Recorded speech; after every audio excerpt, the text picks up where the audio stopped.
Hello friends, welcome to software engineering channel. क्या हाल चाल है आप लोगों का। आज हम विजुअल स्टूडियो के अंदर आ चुके हैं और आज हम विजुअल स्टूडियो में एक प्रोजेक्ट क्रिएट करेंगे और एक ऐसा प्रोजेक्ट क्रिएट करेंगे जिसमें रहते हुए हम डेटाबेस के साथ जाके कम्युनिकेट कर सकें। और डेटाबेस के साथ कम्युनिकेट करने के लिए जो ORM हम यूज़ करेंगे वो आपको पता ही है, वो एंटिटी फ्रेमवर्क होगा। तो इस लेक्चर में आपको सबसे पहले तो जो सीखने को मिलेगा वो ये कि किस तरीके से आप एक प्रोजेक्ट को एंटिटी फ्रेमवर्क यूज़ करके डेटाबेस के साथ कम्युनिकेट करने के लिए यूज़ कर सकते हैं। सबसे पहला टॉपिक तो आज हमारा ये होगा। तो मैं इस यहाँ पे आज एक प्रोजेक्ट बनाने वाला हूँ। प्रोजेक्ट में कौन सा बनाऊंगा, देखें, EF कोर आपके प्रोजेक्ट को डेटाबेस से कम्युनिकेट कराता है। अब वो प्रोजेक्ट कंसोल एप्लीकेशन भी हो सकती है, वो प्रोजेक्ट वेब एप्लीकेशन भी हो सकती है, वो प्रोजेक्ट डेस्कटॉप एप्लीकेशन भी हो सकती है, ठीक है, वो प्रोजेक्ट मैवी एप्लीकेशन भी हो सकती है। सो द पॉइंट इसके डॉट नेट में बनने वाली जितनी भी एप्लीकेशन है सारी की सारी ही कम्युनिकेट कर सकती हैं। तो बजाय इसके कि मैं किसी एक स्पेसिफिक टाइप पे जाऊँ, मैं वेब APIs जो होती हैं, रेस्टफुल APIs, उनका एक प्रोजेक्ट क्रिएट करूँगा और उसके अंदर से मैं आगे उसको कनेक्ट करूँगा डेटाबेस के साथ, एक डेटाबेस बना के। ठीक हो गया। तो आप देखें कि कैसे ये काम होता है। मैं सबसे पहले एक नया प्रोजेक्ट बनाता हूँ। तो मैंने क्रिएट अ न्यू प्रोजेक्ट पे काम क्लिक कर दिया है। मैं विजुअल स्टूडियो 2026 को यूज़ कर रहा हूँ और यहाँ पे देखें डिफरेंट किस्म के हमारे पास प्रोजेक्ट्स के जो टेम्पलेट्स हैं वो आ रहे हैं। ASP.NET कोर वेब API का जो प्रोजेक्ट टेम्पलेट है मैं इसको चूज़ करके नेक्स्ट कर दूंगा और यहाँ पर जाके मैं EF कोर चूट्स के नाम से एक प्रोजेक्ट क्रिएट कर रहा हूँ जो कि हम एंटिटी फ्रेमवर्क कोर के ट्यूटोरियल्स के लिए यूज़ करेंगे। यहाँ पर जाके मैं इसको .NET 10 क्योंकि लॉन्च हो चुका है तो मैं .NET 10 पे सारा काम करने वाला हूँ और यहाँ से मेक श्योर करें कि आपके पास यूज़ कंट्रोलर्स की सपोर्ट इनेबल हो, क्योंकि हमारे पास अब दो किस्म की APIs बनाने का ऑप्शन है, एक है मिनिमल और एक है कंट्रोलर्स बेस। तो हम कंट्रोलर्स के ऊपर ही ज़्यादातर काम करते हैं। इंटरप्राइज एप्लीकेशंस में ज़्यादातर प्रोफेशनली जो काम हो रहा है वो कंट्रोलर्स बेस APIs पे ही हो रहा है, तो इसलिए हम पहले से ही कंट्रोलर्स को चूज़ कर लिया करते हैं। प्रोजेक्ट क्रिएट हो रहा है, प्रोजेक्ट क्रिएट हो जाए तो उसके बाद हम इससे आगे बात करते हैं। ओके जी, तो आप देख सकते हैं कि प्रोजेक्ट हमारा क्रिएट हो चुका है। अब इस प्रोजेक्ट के अंदर काम करने के लिए हमारे पास देखें कुछ चीज़ें बुनियादी तौर पे चाहिए होती हैं, हम उनको भी इंस्टॉल कर लेते हैं। मैं अगर इसको प्रोजेक्ट को चलाऊंगा तो क्योंकि API बेस्ड प्रोजेक्ट है, मेरे पास सिर्फ और सिर्फ इस प्रोजेक्ट को चला के यूटिलाइज़ करने के लिए एक ही ऑप्शन है कि इसके अंदर जो dummy weather forecast of API दी हुई होती है उसको मैं एक्सेस करूँ। फिल वक्त मैं उसको करना चाहूँ तो कर सकता हूँ, लेकिन APIs को भी एक्सेस करने के लिए, उनको भी देखने के लिए, उनके ऊपर डाटा डालने के लिए, उनसे डाटा लेने देने के लिए हमारे पास एक बड़ा अच्छा सा एक इंटरफेस होता है, हम उसका यूज़ करेंगे। और उसका यूज़ करने के लिए हम सबसे पहले तो नगेट पैकेज के तौर पे उसको इंस्टॉल करेंगे। टूल्स पे जाते हैं, नगेट पैकेज मैनेजर पे जाते हैं, manage nugget package for solutions पे चले जाते हैं और यहाँ जाके ब्रोस पे जाके यहाँ से स्केलर के नाम का एक टूल है। ये बेसिकली एक आपको GUI प्रोवाइड कर देता है एंड पॉइंट्स को एक्सेस करने के लिए, देखने के लिए और उन सब कामों के लिए। तो मैं स्केलर लिख के सर्च कर दिया, ये मेरे पास यहाँ पे एक स्केलर आ चुका है। देखिए यहाँ पर बहुत सारे हैं स्केलर के नाम से। ये जो इस वक्त टॉप आता है scalar.asp.NET कोर, इसी को हमने चूज़ करना है। यहाँ से मैंने प्रोजेक्ट चूज़ किया और मैं इस प्रोजेक्ट में इसको इंस्टॉल कर लेता हूँ। तो ये GUI मेरे प्रोजेक्ट में इंस्टॉल हो रहा है।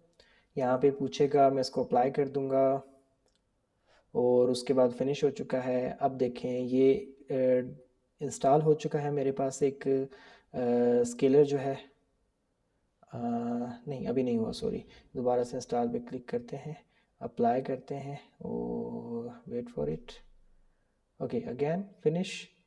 अच्छा, अब हो गया, सॉरी, ठीक है, ये इंस्टॉल हो चुका है। अब इसके बाद मैं इसको यहाँ से बंद कर देता हूँ और अब मैं program.cs में जाकर इस स्केलर को डेवलपमेंट मोड में चलने के लिए कन्फिगर कर देता हूँ। तो if app dot environment is development, yes, यहाँ पर जाकर app dot map scalar reference, मैंने इसको ये कर दिया। और अब इससे क्या होगा कि मैं क्या कर सकता हूँ कि मैं स्केलर पे के जो एंड पॉइंट है उसके ऊपर जाऊँगा और वहाँ से जाकर इस प्रोजेक्ट में मौजूद जितने भी एंड पॉइंट्स हैं उनको देख सकता हूँ और एक्सेस कर सकता हूँ। ये कैसे करते हैं मैं इस प्रोजेक्ट को रन करके तो फिर आपको बताता हूँ। ओके जी, तो प्रोजेक्ट रन करने के बाद हमारे सामने एक विंडो आ जाती है, कंसोल। इसमें लिखा हुआ है ये लोकल होस्ट 7266। मैं कंट्रोल का बटन दबा के इस पर क्लिक कर देता हूँ ताकि ये ब्राउज़र के अंदर ये ओपन हो सके। देखें जी, ये एंड पॉइंट ब्राउज़र में ओपन हो गया लेकिन कुछ भी सामने नहीं आया। अब हम यहाँ से स्केलर के ऊपर जाएंगे, स्केलर और उसका भी V1 जो होता है वर्जन 1, उसके ऊपर जाएंगे और एंटर का बटन दबाएंगे। तो देखें स्केलर एपीआई रेफरेंस जो है वो यहाँ पे लोड हो जाएगा अब हमारा।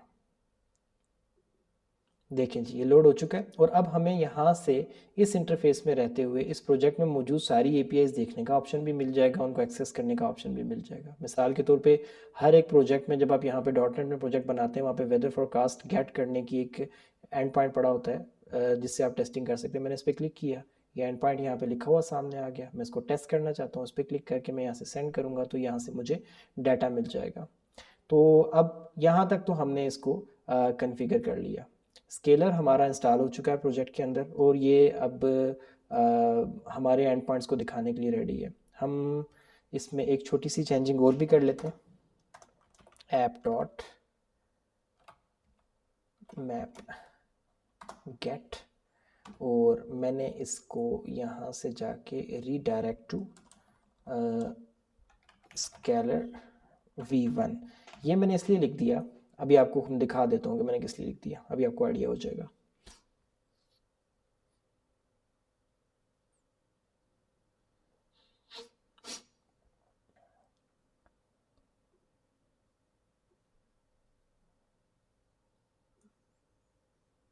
जब तक ये लोड हो रहा है प्लीज़ आप वीडियो को लाइक करके चैनल को सब्सक्राइब कर दें, हमेशा से मेरी एक रिक्वेस्ट रहती है आप लोगों से।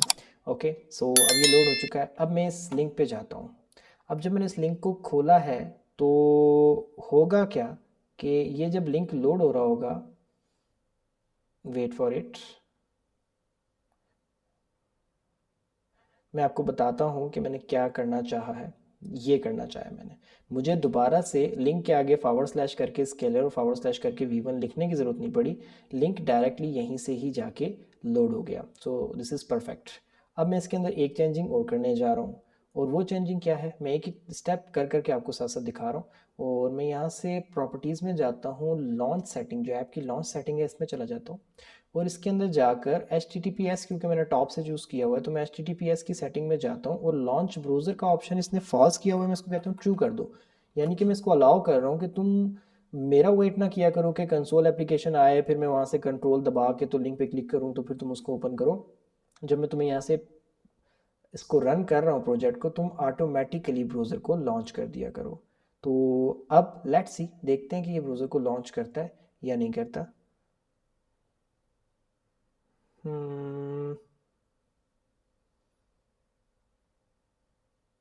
अभी तक ये रन ही हो रहा है, और ये देखें जी इसने खुद ब खुद ब्राउज़र को लॉन्च कर दिया। और पहले ये लिंक लोड हो रहा होगा और यहीं से जब उसको वो जो हमने फंक्शन लिखा था वो जैसे ही हिट करेगा तो वो इसको यहाँ से स्केलर V1 के ऊपर रीडायरेक्ट कर देगा। So this is perfect.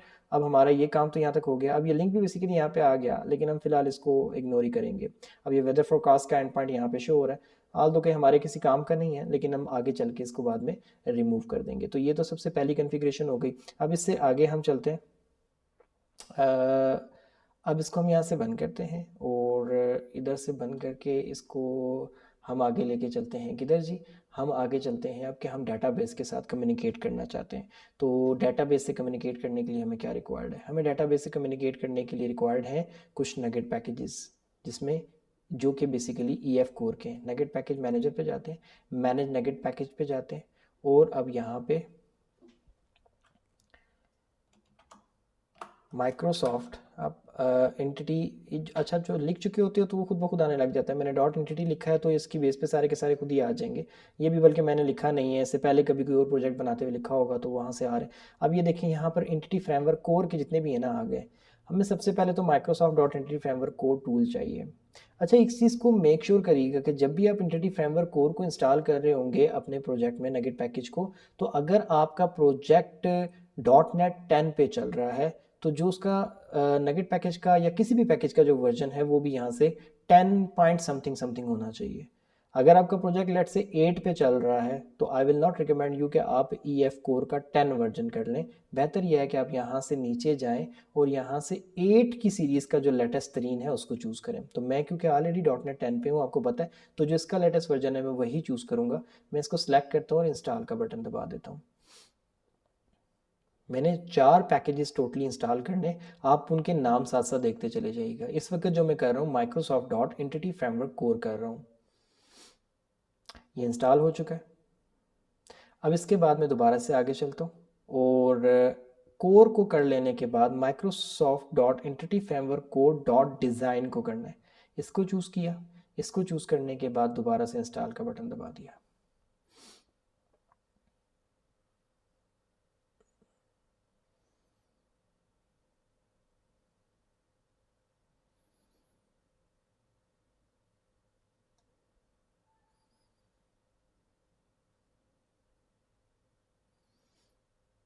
Apply करते हैं, आई एक्सेप्ट करते हैं, फिनिश। इसके बाद हम डिज़ाइन भी कर चुके हैं, एंटिटी फ्रेमवर्क कोर भी कर चुके हैं। अब हमने इससे आगे क्या करना है, Microsoft dot entity framework core dot SQL server, इसको हमने चूज़ किया और अब हमने इसको इंस्टॉल कर देना है। देखिए हम थर्ड नगेट पैकेज इस वक्त इंस्टॉल करने जा रहे हैं। ये सारे के सारे नगेट पैकेज हमें हेल्प आउट करेंगे इस प्रोजेक्ट को डेटाबेस के साथ कम्युनिकेट करवाने के अंदर।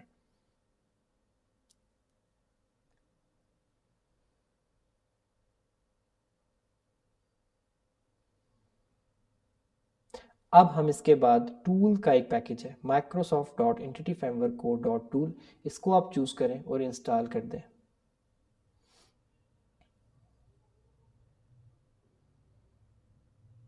जब भी आप कोई नया प्रोजेक्ट बनाएंगे और आप चाहते होंगे कि आप उस प्रोजेक्ट को डेटाबेस के साथ कम्युनिकेट करवाएं, तो आपके लिए लाजमी है कि आप इन तीनों टूल्स को इस्तेमाल करें, चारों नगेट पैकेजेस को इंस्टॉल करें अगर आप डेटाबेस के साथ कम्युनिकेट करने जा रहे हैं।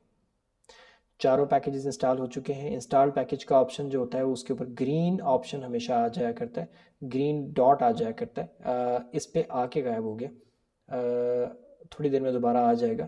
अच्छा, और कभी कभार इस ग्रीन की जगह एक अप का एरो बना हुआ आता है और उस पर कंफ्यूज बिल्कुल नहीं होना है। उसका मतलब ये होता है कि आपने जो वर्जन इंस्टॉल किया है उससे अपडेटेड वर्जन भी अवेलेबल है। लेकिन जैसे मैंने आपको बताया कि अगर आप .NET 8 पे काम कर रहे हैं तो आप 8 का लेटेस्ट तरीन वर्जन इस्तेमाल कर रहे हैं, तो आप वो इंस्टॉल कर दें। यहाँ पे ग्रीन टिक की जगह एक अप का एरो बना हुआ मिल जाएगा, लेकिन उस पर परेशान होने की ज़रूरत नहीं है। वो सिर्फ आपको ये बता रहा है कि आपने जो वर्जन इंस्टॉल किया उससे ऊपर का भी अवेलेबल है, ठीक है, लेकिन उस वक्त आपके लिए फेवरेबल वही है। अच्छा, ये सारे के सारे नगेट पैकेजेस हो चुके हैं। अब हम इस नगेट पैकेज वाली विंडो को ऑफ कर देते हैं। अब हमने क्या करना है, हमने ऐप सेटिंग डॉट जेसन में जाना है और कनेक्शन स्ट्रिंग डिफाइन करना है। यहाँ पर जाके कनेक्शन स्ट्रिंग में जाकर आप कौन स्ट्रिंग करके लिख दें ऐसे, और यहाँ पर अब हम डबल कोटेशन में कनेक्शन स्ट्रिंग लिखेंगे। एसक्यूएल सर्वर आपके पास इंस्टॉल होना चाहिए। सर्वर इज इक्वल टू जो भी सर्वर का नाम होगा,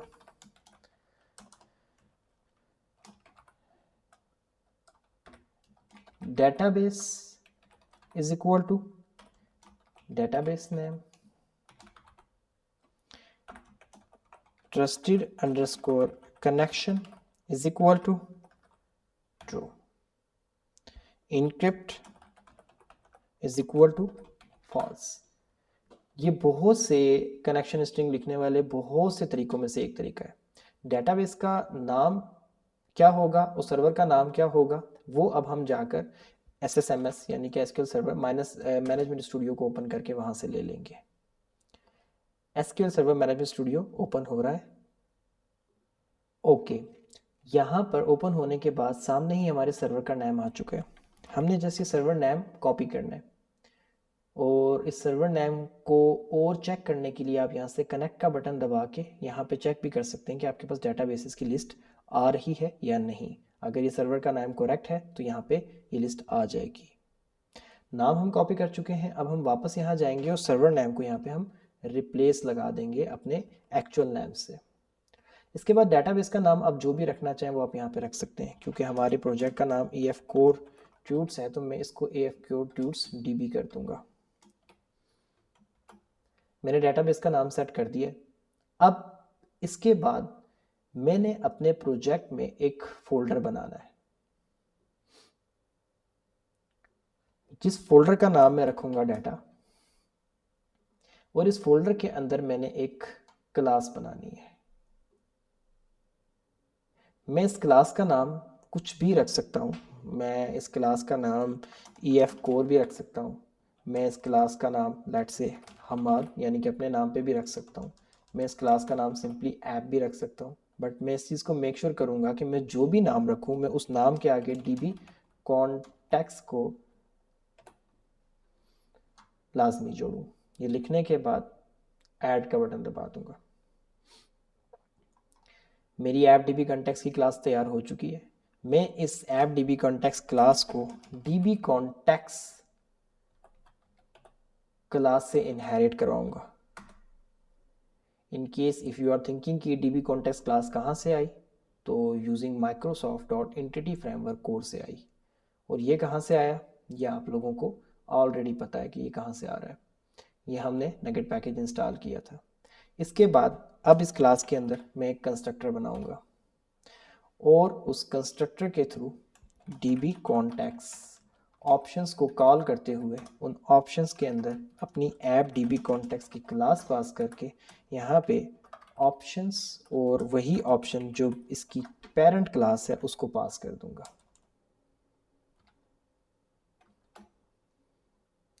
बेसिकली हमने एक्सेस करना है DB कॉन्टेक्स्ट क्लास को और अपनी सारी की सारी चीज़ें उसी तक पहुंचानी है।